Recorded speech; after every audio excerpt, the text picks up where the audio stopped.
Hello दोस्तों, welcome to unique online coaching centre. आज कक्षा 10 की मित्रता नामक चैप्टर को पढ़ाया जाएगा।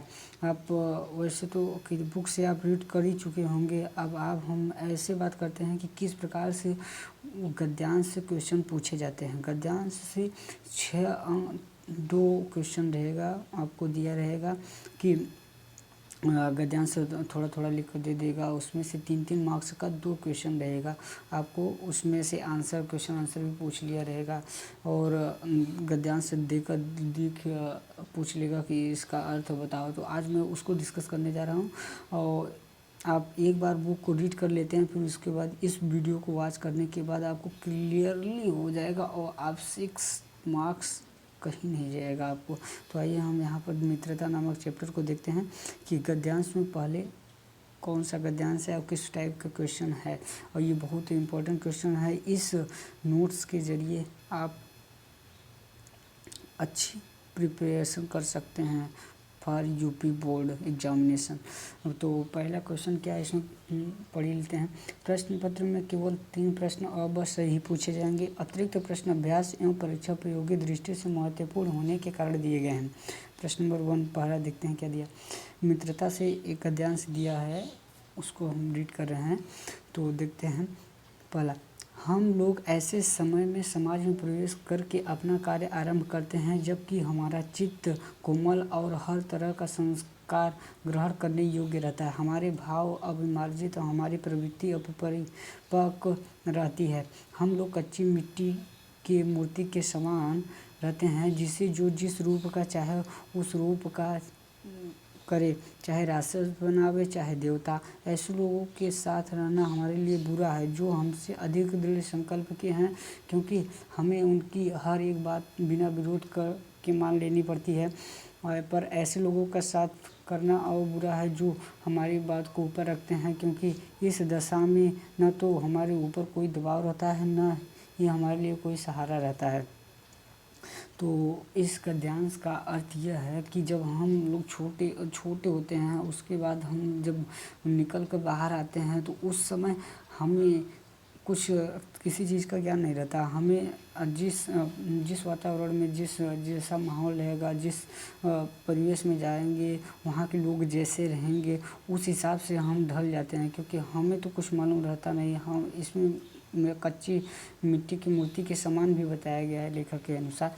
लेखक कहता है कि हम एक मिट्टी की मूर्ति के समान ही है, जैसे जिस तरह कुम्हार मिट्टी को बनाता है उसी तरह बन जाता है। उसी प्रकार हम कुछ जानते नहीं, हमारा परिवेश जैसा रहता है, जिस प्रकार हमारे दोस्त मिलते हैं या अच्छे लोग मिलते हैं अच्छे बनते हैं, बुरे लोग मिलते हैं तो बुरे बनते हैं।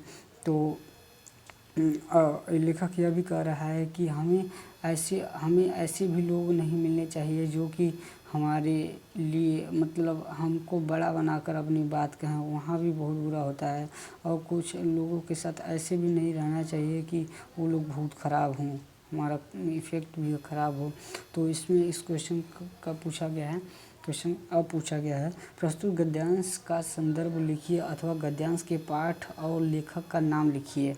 और क्वेश्चन हो गया, इसमें संदर्भ लिखिए और गद्यांश के पाठ और लेखक का नाम भी लिखिए।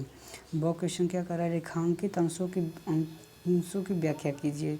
स क्या कर रहा है, लेखक के अनुसार व्यक्तियों को किन लोगों का साथ नहीं करना चाहिए और कैसे लोगों के साथ करना बुरी है। दूसरा, श्रम में सामाजिक जीवन में प्रवेश के समय चित्त भाव और प्रवृत्ति की स्थिति को स्पष्ट कीजिए। तीसरा क्या है, प्रस्तुत उदाहरण में लेखक क्या कहना चाहता है।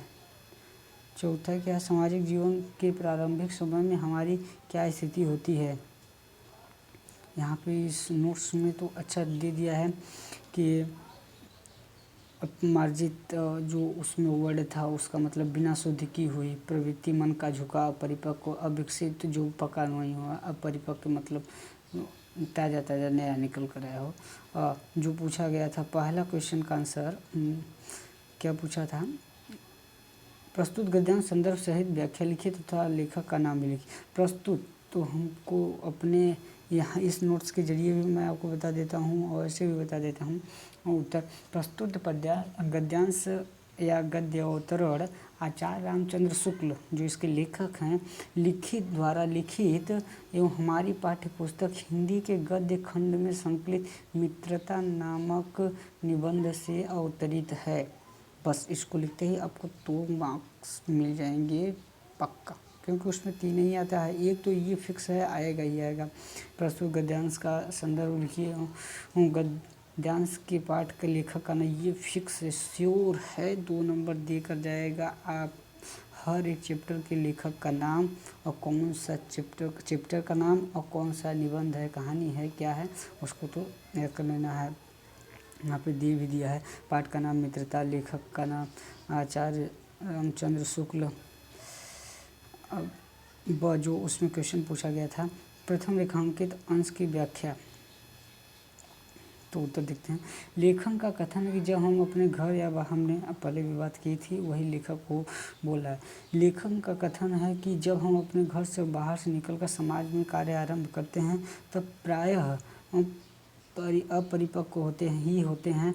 उस समय हमारा मन कोमल होता है। हम जिस किसी स्वभाव के लोग के संपर्क में आते हैं उनका हमारे चित्त पर अवश्य प्रभाव पड़ता है, क्योंकि हम उस समय अच्छे बुरे का विवेक नहीं होता, हमारे विचार अच्छी तरह शुद्ध नहीं होते हैं और हमारा स्वभाव पूरी तरह विकसित भी नहीं होता। दूसरा जो रेखांकित अंश का व्याख्या है उसमें क्या कह रहा है, लेखक का कहना है जब व्यक्ति घर की सीमाओं के बाहर निकलकर सामाजिक जीवन में प्रवेश करता है तो उस समय उसका स्वभाव कच्ची मिट्टी के समान होता है। मिट्टी की मूर्ति जब तक आग में तपाई जाती है तब तक उसे इच्छानुसार रूप दिया जा सकता है। उसी प्रकार जब हमारे स्वभाव विचारों में दृढ़ता नहीं होगी तब हमारे आचरण को मनचाहे रूप में ढाला जा सकता है। उस समय हमारे ऊपर मित्रों के आचरण का गहरा प्रभाव पड़ता है। यदि उस समय हम अच्छी बातों पर प्रभाव पड़ गया तो हम देवता के समान असमान भी बन सकते हैं। बुरी बातों का प्रभाव पड़ गया तो हमारा आचरण राक्षसों के समान घृणित और नीच भी हो सकता है। तो इसमें लेखक यही कह रहा है कि जब हम मतलब बाहर निकलते हैं तो हमें सही गलत का कोई मतलब हम कोई निश्चय नहीं कर सकते हैं कि क्या सही है क्या गलत है। उसी को लेखक कह रहा है कि जब हम बाहर निकलते हैं घर से तो हमें किसी चीज़ का ज्ञान तो होता नहीं है, तो हमें उस समय जिस टाइप के लोग मिलेंगे, अच्छे लोग मिलते हैं तो अच्छा आदमी बन जाएंगे, अगर बुरे लोग मिलते हैं तो बुरा आदमी बन जाएंगे या फिर बुरे कहे जाने लगेंगे। तृतीय रेखांकित अंश की व्याख्या, लेखक का मत है कि हमें ऐसे लोगों की संगति नहीं करनी चाहिए जिनकी इच्छा शक्ति हमसे अधिक सबल और संकल्प हमसे अधिक दृढ़ हो। इसका कारण यह है कि वे अपनी बात जो चाहे अच्छी हो या बुरी हो हमसे बिना विरोध के मनवा लेंगे। परिणाम स्वरूप हम निर्बल होते चले गए। हमें निर्बल संकल्प शक्ति के लोगों का साथ करना इन दृढ़ संकल्प शक्ति वाले लोगों से भी अधिक बुरा है, जो हमारी बात को सर्वोपरि रखते हैं।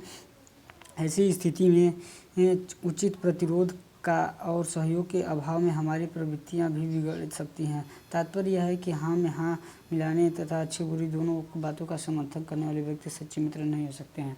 इसमें लेखक ने यह भी कहा है कि हमें ऐसे लोगों के भी संगत में नहीं रहना चाहिए जैसे कि कोई किसी का